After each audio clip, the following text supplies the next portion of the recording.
Afinal, o que é pecado? Qual o significado de pecado na Bíblia? Como o pecado entrou no mundo? Podemos ser livres do pecado? Essas perguntas serão respondidas no decorrer deste vídeo. Fique comigo até o final. Mas antes de continuarmos, quero te dar as boas-vindas ao canal Ilustrando a Bíblia. Eu me chamo Andréia e gostaria de te convidar a se inscrever no canal e acionar o sininho se ainda não for inscrito. E assim você não vai perder nenhum conteúdo que postarmos. Deixa aqui o seu like e compartilha com seus amigos. Vamos abençoar? Pecado é tudo aquilo que transgride a lei de Deus, sendo contrário ao seu caráter. Desse modo, o homem peca tanto ao não fazer o que agrada a Deus, quanto ao fazer aquilo que o desagrada. O que significa pecado na Bíblia? Na Bíblia existem vários termos que são empregados para se referir ao pecado e que possuem diferentes significados. Portanto, é correto afirmar que o pecado é o mal numa categoria específica, que de forma bastante resumida pode ser definido como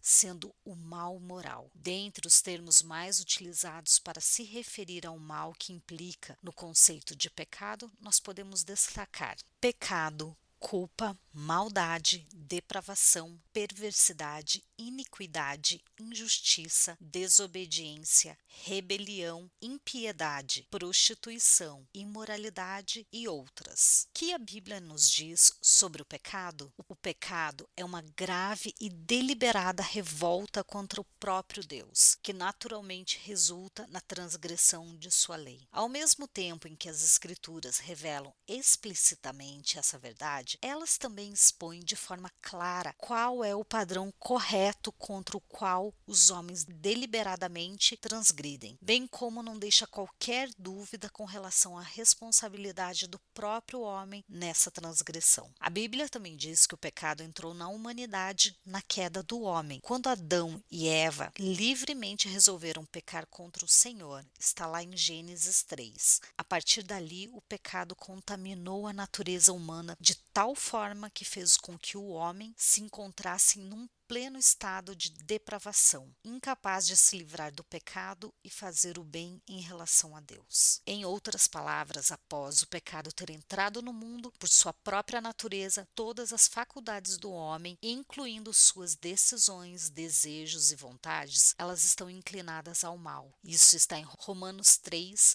do 10 ao 12. Assim, não há um ser humano sequer que não possua uma natureza decaída, pois todos nós já nascemos nesse estado de pecado. Esse estado, condição e qualidade de pecador é chamado de pecado original, pois ele não ocorre por imitação ou influência externa, mas é derivado da raiz da raça humana, ou seja, o pecado de Adão foi o pecado de toda a humanidade. E assim, todos os homens já nascem com uma natureza depravada e corrupta. Está lá em Romanos 5:12. Esse pecado original também é a raiz de todos os pecados cometidos pelos homens durante a sua vida, que geralmente são chamados de pecados factuais. Tais pecados possuem sua fonte no pecado original, e são todos aqueles que os homens cometem no decorrer de sua vida. Como o homem peca? A Bíblia diz que o homem peca de diversas maneiras e sentidos. Assim, esses pecados factuais podem ser tanto interiores, como pensamentos perversos, cobiças e outros, mas como também os exteriores, como furto, roubo, mentira, fraude. Logo, é correto afirmar que o homem peca tanto por seus pensamentos como por suas obras, palavras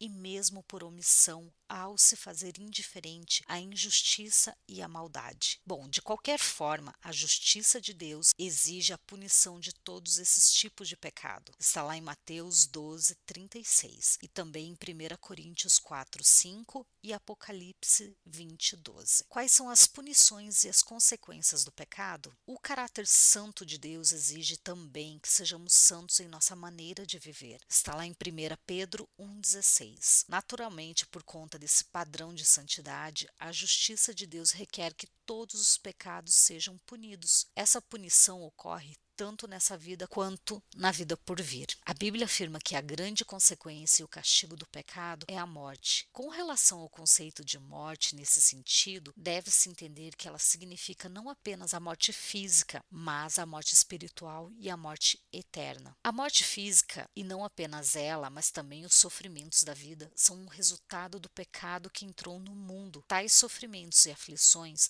são comuns na vida do homem, tanto no aspecto físico quanto mental e emocional. Assim, no decorrer de sua vida, o homem experimenta as mais variadas consequências pelos seus atos pecaminosos. Ele é punido tanto nas consequências naturais de seu pecado, que está lá em Provérbios 5:22, como também sofre a penalidade imposta por um ato direto do próprio Deus. 1 Crônicas 10:13 e Salmos 11:6. No final da vida do homem, ocorre também a separação do corpo e da alma, ou seja, a morte física propriamente dita, e a Bíblia afirma claramente que esse fim é tanto consequência como penalidade pelo pecado. Está lá em Gênesis 3:19, Romanos 5:12 ao 21 e 1 Coríntios 15, do 12 ao 23. Já a morte espiritual basicamente significa a separação de Deus. Está em Ezequiel 18, do 4 ao 20. Romanos 5:12, Romanos 6, do 16 ao 23 e também Tiago 1:15. Pois Deus santo e justo não pode ter comunhão com o homem impuro, injusto e totalmente depravado. Se o homem, por natureza morto em pecados e delitos, não for vivificado pela ação soberana de Deus, que está lá em Efésios 2, do 1 ao 11, a sua morte espiritual o conduzirá à morte eterna, que implica na triste realidade de que o ímpio sofrerá por toda a eternidade o castigo da santa ira de Deus. Isto é, o pecado impenitente será atormentado pelos séculos dos séculos, que está lá em Apocalipse 14:11. É possível ficar livre do pecado? O homem por si só, ele não possui qualquer capacidade de se libertar do pecado. Porém, através da obra redentora de Cristo,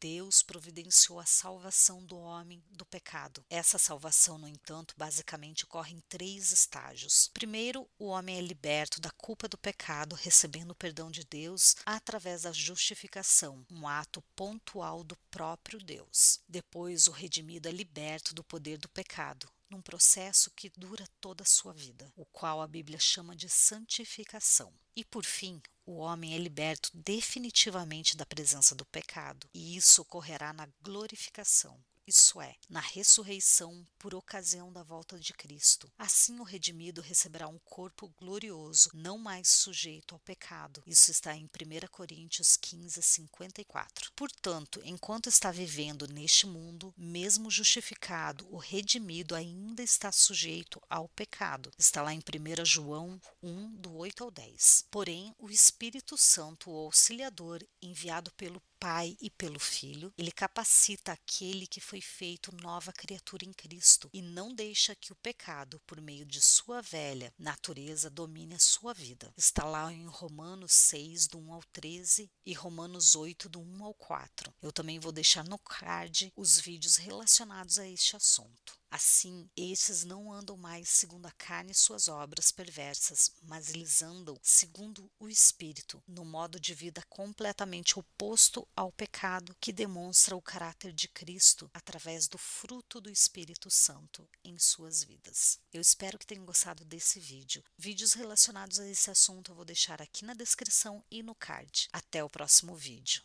Bye!